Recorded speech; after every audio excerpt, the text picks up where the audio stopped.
ठीक है। खाना बनना, खाना बनना क्या है? कुकिंग ऑफ फूड क्या हुआ? क्या कह सकते रिएक्शन। हैं? Chemical reaction reaction. है ना? Yes sir. We can say cooking of food क्या है? केमिकल रिएक्शन है। एक सेकंड। तो केमिकल रिएक्शन क्या होती है एग्जैक्टली अगर प्रॉपर डेफिनेशन पे चले हम, केमिकल रिएक्शन देखो क्या होती है, पढ़ो एक बारी। When two or more substances, जब दो या दो से ज्यादा चीजें क्या होती है, मिलती है, रिएक्ट करती है और दो या दो से ज्यादा चीजें आपको बना देती है। When two or more substances react with each other to form two or more other substances with different properties, but उनकी प्रॉपर्टी क्या रहेगी? डिफरेंट रहेगी। आप खाना बनने का एग्जांपल ले लो, खाने में इतनी सारी चीजें डलती है, जो खाना बनता है उसका टेस्ट बिल्कुल ही अलग होता है ना? होता है नहीं होता? Yes sir. है ना? तो खाना बनना क्या हुआ? Chemical reaction. लोहे का जंग खाना, लोहे का जंग खाना क्या हुआ? Chemical reaction. ग्रेप्स का सड़ जाना क्या हुआ? Chemical reaction. है ना? और कोई एग्जांपल? आपने बिस्किटें रखी, बिस्किटें कुछ टाइम बाद खराब हो गई, क्या हुआ उसमें? केमिकल रिएक्शन हुई है। ठीक है, एक बार जरा देखते हैं केमिकल रिएक्शन का हम थोड़ा, एक बार देखते हैं, आगे चलते हैं। देखो आपके सामने, देखो खाना बना रहे हैं, केमिकल रिएक्शन हो रही है। लोहे का जंग खाना, आयरन का रस्ट करना क्या है? Chemical reaction. यस और नो? ठीक है। अच्छा, ग्रेप्स का सड़ जाना क्या है? Chemical reaction. Chemical reaction. Clear है सब बच्चों को? आगे चले, आगे प्रोसीड करें। Yes sir. ठीक है, कोई डाउट हो तो साथ साथ पूछते हुए चलना, बड़ा सिंपल है चैप्टर, पहला चैप्टर बड़ा सिंपल है। आगे आगे आगे देखो, केमिस्ट्री में दिक्कत उसी को आएगी आगे चैप्टरों में जिसको एलिमेंट, आयन या रिएक्टिविटी सीरीज नहीं आती होगी। तो मैं आपको धीरे धीरे वो चीजें भी सिखा ही रहा हूँ मैं। ठीक है, अब सुनो, मैं कुछ चीजों को लेफ्ट पे लिखूंगा मैं आने वाले टाइम में, और कुछ चीजों को राइट पे लिखा जाएगा। केमिकल रिएक्शन को लिखने का तरीका क्या है? कुछ चीजों को हम लेफ्ट पे लिखते हैं, कुछ चीजों को हम राइट पे लिखते हैं। लेफ्ट पे लिखने वाली चीजों को हम क्या कहते हैं? दे आर नोन एज, क्या कहते हैं इसको? रिएक्टेंट। और राइट वाली चीजों को क्या कहते हैं हम? They are known as product. Product. हमेशा रिएक्टेंट को लेफ्ट पे लिखते हैं क्योंकि उसमें रिएक्शन होती है। इसका बड़ा सिंपल सा एग्जांपल देता हूं मैं, खाना बनने के लिए ले लो आप। सपोज आपने उसमें सब्जी में ऑनियन डाला और टमाटो डाला, तो ये क्या हुए? ये रिएक्टेंट हुए, है ना? और जो आपको मिला, सपोज आपको कोई क्या मिला, सब्जी मिल गई, तो वो क्या हुआ? जो रिजल्ट मिला वो क्या हुआ? और ये तो क्या हुए? रिएक्टेंट हुए। क्लियर है?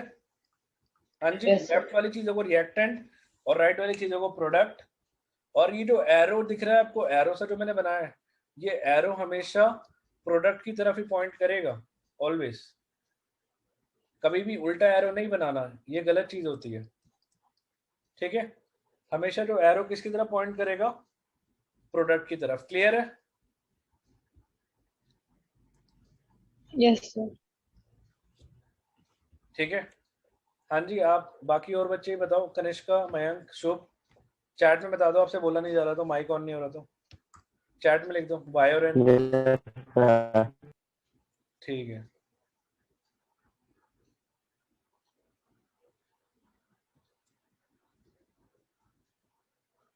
ठीक है, तो हम आगे प्रोसीड करते हैं। देखो जरा नीचे डेफिनेशन लिखी हुई भी है, क्या कह रहे हैं? The substance that undergo a chemical change, जिसमें केमिकल चेंज होगा, जिसमें रिएक्शन होगी, उसको मैं क्या बोलूंगा? They are written as reactant and are written on the, are written on the what? Left hand side.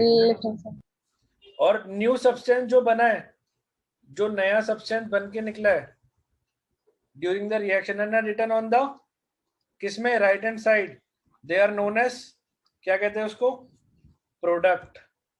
उसको प्रोडक्ट कहा जाता है। क्लियर है? चले आगे। अब देखो, ये हम बाद में करेंगे, पहले एक चीज जान लेते हैं। हाँ, science of a chemical reaction. भाई अब आपको केमिकल रिएक्शन पढ़ रहे हो, सब कुछ पढ़ रहे हो, आपके दिमाग में एक चीज क्वेश्चन आया है कि मुझे पता कैसे चलेगा कि केमिकल रिएक्शन हुई है? हमने पढ़ लिया, सब कुछ पढ़ लिया, बट आपको पता कैसे चलेगा उसके साइन क्या है? What are the sign of a chemical reaction? क्या है? पहला क्या है? Number 1 is change in colour. ध्यान से देखो आप, पहला क्या है? देखो कलर चेंज हो रहा है, कलर चेंज होता हुआ दिखाई दे रहा है सबको, ये बताओ। Yes, sir. Yes, sir. है ना? चेंज इन कलर दिख रहा है आपको? देखो वो दोनों डालेंगे, दोनों ट्रांसपेरेंट से लिक्विड डालेंगे और ब्लू कलर बन जाएगा, देखो, है ना? तो चेंज इन कलर पहला साइन। अगर कभी भी कलर चेंज होता है तो केमिकल रिएक्शन हुई है। लोहे में कलर चेंज हो जाता है, आयरन का कलर क्या हो जाता है? चेंज होना स्टार्ट हो जाता है ना जब जंग खाता है, तो केमिकल sir. रिएक्शन हो जाती है। आगे चले, दूसरा है एवोल्यूशन ऑफ, दूसरा क्या है? गैस का निकलना। क्या गैस का निकलना केमिकल रिएक्शन है? ऑब्वियसली है। देखो कितनी सारी टेस्ट ट्यूब में से गैसेस निकल रही है ना? तो गैस का निकलना क्या है? गैस का निकलना क्या हुआ? Chemical reaction. Yes, chemical reaction. तीसरा चेंज इन टेम्परेचर, टेम्परेचर का चेंज होना। टेम्परेचर का चेंज होना मैं कह सकता हूँ क्या हुआ है? Chemical reaction. क्लियर है? चौथा हुआ चेंज इन स्टेट। देखो यहाँ पे ध्यान से देखो, सॉलिड से लिक्विड, लिक्विड से गैस कुछ बना, तो केमिकल रिएक्शन हुई है ना? पांचवा हुआ फॉर्मेशन ऑफ प्रेसिपिटेट। प्रेसिपिटेट क्या होता है? ये नीचे जो टेस्ट ट्यूब में रह जाता है ना थोड़ा सा, जो कितना भी मिला लो ये मिलेगा नहीं, इसको मैं प्रेसिपिटेट कहता हूँ। ठीक है, ये मैं आपको डिटेल में आगे बताऊंगा आगे, क्योंकि प्रेसिपिटेशन रिएक्शन करेंगे ना, क्लियर हो जाएगा। अभी फिलहाल 5 पॉइंट क्लास में याद कर लो, होमवर्क में मुझे पता है कितनी तैयारी होती है आपकी। 5 पॉइंट क्या हुआ, एक बार रिपीट करें। Change in colour, evolution of gas, change in temperature, change in state और फॉर्मेशन ऑफ प्रेसिपिटेट। ठीक है, क्लियर है? क्लियर है सबको? बताओ चैट में, बताओ वाई और N. Yes, sir. Yes, sir.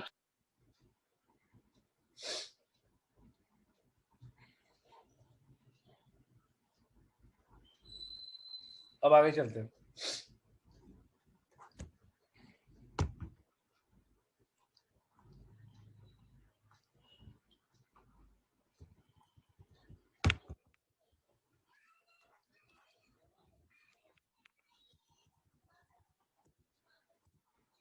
अब देखो,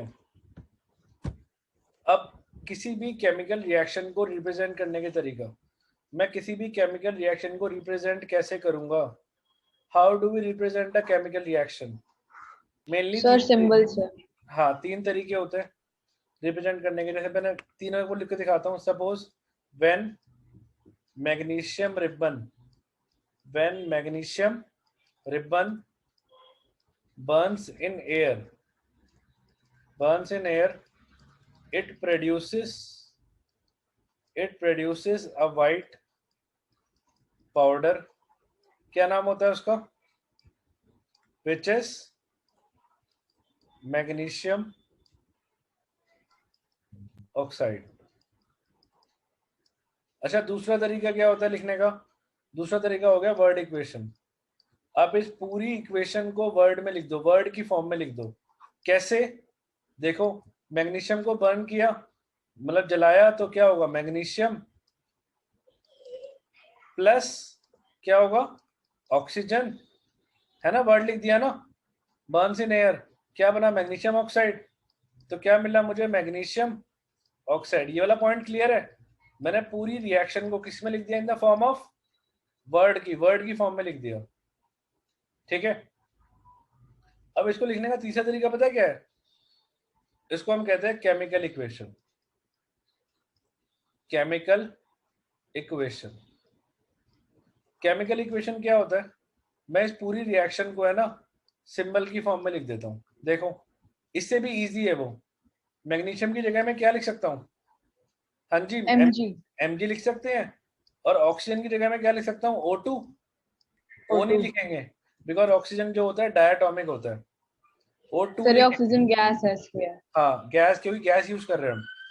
ऑक्सीजन एटम होता तो O होता, ऑक्सीजन गैस होगी तो O2 होगा। क्या मिला? MgO। अब कई बच्चों को इसमें दिक्कत आती है कि सर हमें कैसे पता लगेगा कि हम O लेंगे या O2 लेंगे। इसकी डिटेल स्टडी है ना, चैप्टर 4 में है, इसकी पूरी कहानी है चैप्टर 4 कार्बन कंपाउंड में। पूरा बता दूंगा आपको A to Z कि ये O2 कैसे बनता है, O2 कैसे बना, N2 कैसे बना, Cl2 कैसे बना, तो उसमें पढ़ेंगे हम। ठीक है, फिलहाल जो हमें जानना है वो ये है कि केमिकल इक्वेशन क्या चीज होती है। केमिकल इक्वेशन क्या होता है? जब मैंने पूरी रिएक्शन को इन द फॉर्म ऑफ किस में लिख दिया? In the form of symbols. जब मैंने पूरी रिएक्शन को सिंबल में लिख दिया, वो क्या बन गई? Chemical equation. इक्वेशन। क्लियर है सबको? एक बार जरा बताओ मुझे, फिर हम आगे चलते हैं। यहाँ तक क्लियर है? Yes sir.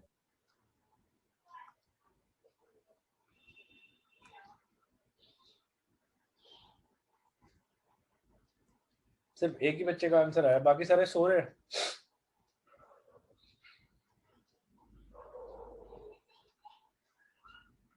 ठीक है, अब आया आंसर।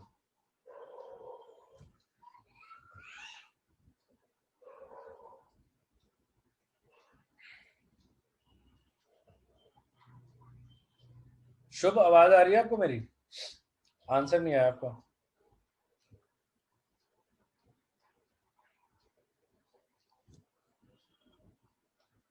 ठीक है, क्लियर है ना? आगे चलते हैं। अब देखो मैंने क्या बताया, ये रिप्रेजेंट करने का तरीका बताया। कैसे रिप्रेजेंट करते हैं? 3 तरीके होते हैं। सेंटेंस लिखो, वर्ड इक्वेशन लिखो या केमिकल इक्वेशन लिखो। अब आप मुझे बताओ सबसे इजी वे कौन सा है? अगर आप एज ए स्टूडेंट देखो, सबसे इजी कौन सा लगा? Chemical equation. केमिकल इक्वेशन है ना। तो केमिकल इक्वेशन की डेफिनेशन भी यही होती है। जब आप किसी भी रिएक्शन को किस फॉर्म में लिख दोगे? In the form of symbols. Symbols, तो वो क्या बन जाएगी? वो केमिकल इक्वेशन बन जाएगी। ठीक है, क्या बन जाएगी? वो केमिकल इक्वेशन बन जाएगी। अब एक बार जरा पढ़ो, देखो इसको एक बार जरा पढ़ो क्या लिखा हुआ है।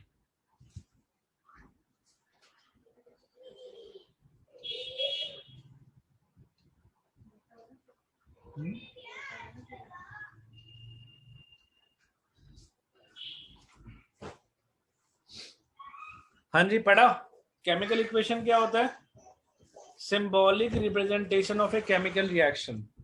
जब आप किसी भी केमिकल रिएक्शन को इन द फॉर्म ऑफ क्या लिख दोगे? In the form of symbol. Symbol तो क्या बन जाएगा? वो केमिकल इक्वेशन। दोनों में यही डिफरेंस होता है। केमिकल रिएक्शन जो पूरी सेंटेंस होती है उसको आप सिंबल में लिख दो, क्या बन जाएगी? केमिकल इक्वेशन बन जाएगी। देखो पहली बात तो ऑनलाइन क्लासेस हो रही है, और दूसरी चीज है ना, मेरा मोटिव यहाँ भगाना नहीं है। कई बच्चों को दिक्कत हो रही होगी सर थोड़ा जल्दी जल्दी कराओ। जल्दी में मत भागना, बस मुझे मत बोलना। सिलेबस करवाना मेरी गारंटी है, 2 या 3 बार करा दूंगा सिलेबस। तो मैं मेरा जो पूरे साल में हमारा चलता है ना, वो 3 बार सिलेबस चलता है। ये बुक में 3 बार कराऊंगा आपको। ठीक है,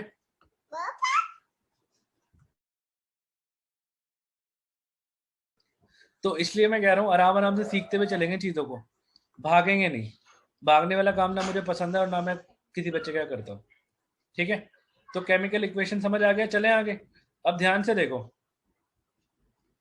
Mg प्लस O2 MgO बना हुआ है ना। अब दिख रहा है ये मैग्नीशियम रिबन को बर्न कर रहा है। देखो व्हाइट कलर की फ्लेम निकल रही है, दिख रही है? यस है सर। ना, व्हाइट सी फ्लेम निकल रही है। अब हम चेक करते हैं कि जरा चेक करते हैं बैलेंसिंग के, बैलेंस है कि अनबैलेंस है। देखो चेक करना सिखा रहा हूं मैं आपको। Mg लिखा, O लिखा। अब देखो लेफ्ट पे Mg कितने हैं? लेफ्ट हैंड पे Mg कितने हैं? 1। अच्छा राइट पे कितने हैं? हाँ जी, राइट पे कितने हैं? सर 1। 1। लेफ्ट पे ऑक्सीजन कितने हैं? 2। 2 है। राइट पे कितने हैं? 1। 1। देखो ये तो बैलेंस है, बट यहाँ पे प्रॉब्लम आ गई ना सबसे बड़ी, क्योंकि ये तो बैलेंस ही नहीं है भाई। तो ऐसी इक्वेशन को हम क्या कहते हैं? ऐसी इक्वेशन को हम कहते हैं अनबैलेंस्ड। क्या कहते हैं? Unbalanced chemical equation.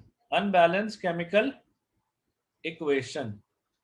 और अगर आपका बीच में इंटरनेट जा रहा है ना कभी, तो मैं इसकी रिकॉर्डिंग भी कर रहा हूँ, मैं रिकॉर्डिंग ग्रुप पे डाल दूंगा। बट है ना, ये मत सोचना कि मैं क्लास छोड़ दूं और रिकॉर्डिंग देख लूं, तो मैं डालना छोड़ दूंगा फिर रिकॉर्डिंग भी, ठीक है, क्योंकि वो मुझे पता है वो रह ही जाती है फिर चीज़ वो, ठीक है। तो कोई अगर आपको पार्ट रह गया तो मैं उसमें भी डाल दूंगा। अनबैलेंस केमिकल इक्वेशन, अनबैलेंस समझ आया? जब आपका लेफ्ट और राइट पार्ट इक्वल नहीं होता उसको मैं क्या कहता हूँ? अनबैलेंस्ड। बट इसका एक और नाम होता है साइंस में, क्या कहते हैं उसको? देखो आपके सामने लिखा हुआ है, क्या कहते हैं इसको? Skeletal chemical equation. जरा ध्यान से देखो एक बारी, पढ़ो एक बारी, क्या क्या लिखा हुआ है, क्या लिखा हुआ है? व्हेन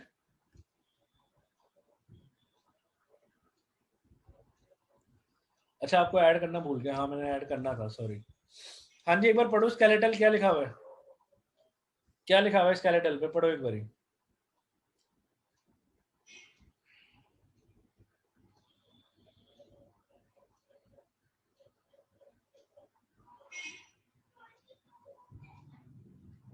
सर पढ़ लिया भैया। पढ़ लिया?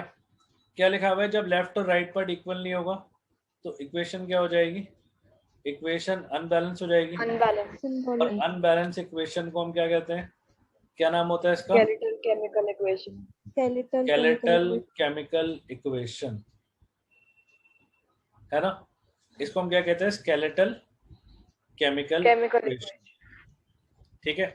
स्केलेटल कहा जाता है। स्केलेटल किसे कहते हैं? अनबैलेंस को। अच्छा छोटी सी बात मुझे बताओ, क्या इक्वेशन का बैलेंस होना जरूरी है या ऐसे ही हम मजाक में चलते हैं? क्या इक्वेशन का बैलेंस होना जरूरी है, यस और नो? Yes sir. यस भैया। हाँ, अब इसका रीजन ही बता दूं, वाई।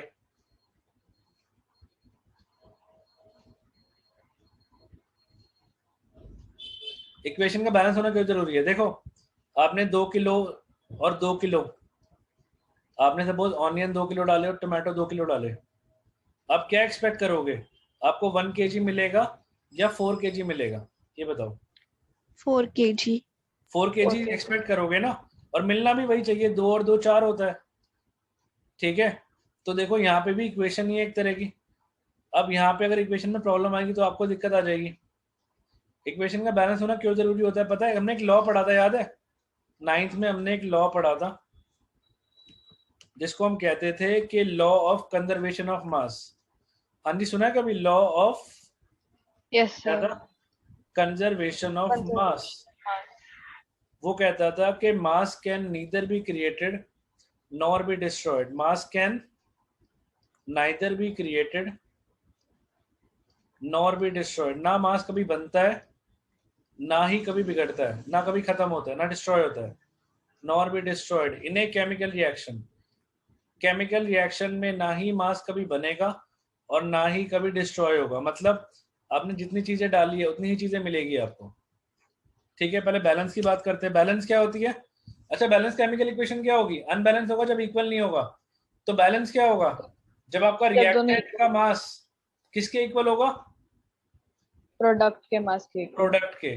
तो मैं क्या बोलूंगा? कोई इक्वेशन क्या है वो?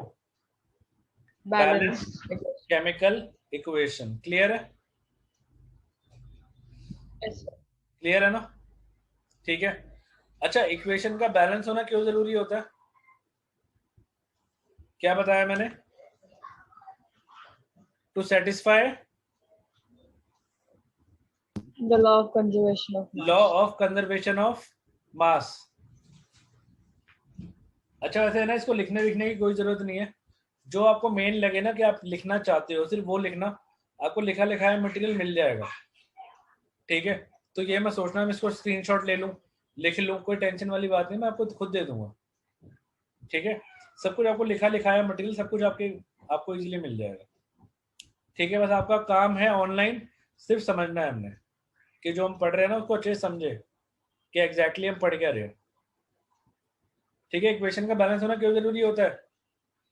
To satisfy law of conservation of mass. अब जरा मीटिंग है ना, ये एंड होने वाली है। अब जब बच्चे, पहले मैंने बताया को केमिकल रिएक्शन क्या होती है कि दो चीजों को मिलाया और दो या तीन चीजें मिल गई, बन गई, क्या बनी? केमिकल रिएक्शन, ठीक है।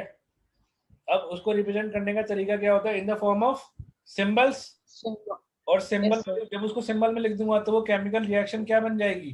Chemical Chemical equation. इक्वेशन बन जाएगी, है ना। फिर हमने पढ़ा कुछ चीजों को हम लेफ्ट पे लिखेंगे, कुछ चीजों को हम राइट पे लिखेंगे। लेफ्ट वाली चीजों को हम क्या कहते हैं? रिएक्टेंट। Reactants. और राइट वाली चीजों को हम क्या कहते हैं? Product. Yes, product. ठीक है, फिर मैंने आपको लिखने का तरीका बताया। अच्छा, स्केलेटल केमिकल इक्वेशन क्या होती है, कोई बताएगा मुझे? स्केलेटल क्या होती है? सर जब हमारी इक्वेशन अनबैलेंस होती है। यस, जब इक्वेशन का लेफ्ट वाला पार्ट और राइट वाला पार्ट इक्वल नहीं होता तो उसको मैं क्या कहता हूँ? Skeletal chemical chemical equation. Equation. ठीक है। अच्छा, इक्वेशन का बैलेंस होना बहुत जरूरी है, क्योंकि 9th में हमने एक लॉ पढ़ा था जो हर जगह एप्लीकेबल होता है। अगर आप इसको बैलेंस नहीं करोगे तो पूरी केमिस्ट्री खत्म, और तो फिर तो केमिस्ट्री का कोई वही नहीं है, वजूद ही नहीं है। क्योंकि देखो, लॉ ऑफ कंजर्वेशन ऑफ मास कहता है ना वो, कि मास can neither be created nor be destroyed chemical reaction, के मास ना ही बनेगा ना डिस्ट्रॉय होगा केमिकल रिएक्शन में। ठीक है।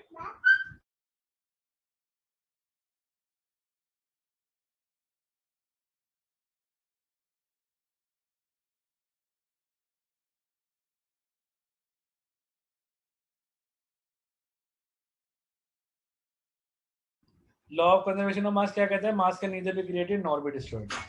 अब मैंने आपको वो करना सिखाया था, याद है? कैसे हम चेक करते हैं कि बैलेंस Yes. है या नहीं है। मैंने आपको थोड़ा सा एक वे तरीका बताया था ना कैसे करते हैं। एक टेबल Yes, सा sir. बना के करते हैं, याद है? यहाँ पे लिखा है mg और यहाँ पे लिखा है o। पहले हम चेक करेंगे कि लेफ्ट पे कितना है, फिर हम चेक करेंगे राइट पे कितना है। लेफ्ट पे mg कितना है? 1 है। Yes, right sir. पे कितना है? 1 है। 1. लेफ्ट पे o कितना है? 2 है। 2. 2. अच्छा, राइट पे कितना है? 1 है। 1. 1. ठीक है, तो ये अनबैलेंस हो गई थी, है ना। हमने Yes, चेक sir. किया था। अब मैं आपको एक इक्वेशन दे रहा हूँ, जरा उसको चेक करो और मुझे बताओ कि वो बैलेंस है या अनबैलेंस है। ठीक है, ये आपके सामने इक्वेशन है, ये रही। एक बार जरा सब बच्चे अभी जरा 2 मिनट का टाइम लो, कॉपी में अपनी कॉपी में निकाल लो और चेक करो क्या ये इक्वेशन बैलेंस है या अनबैलेंस है।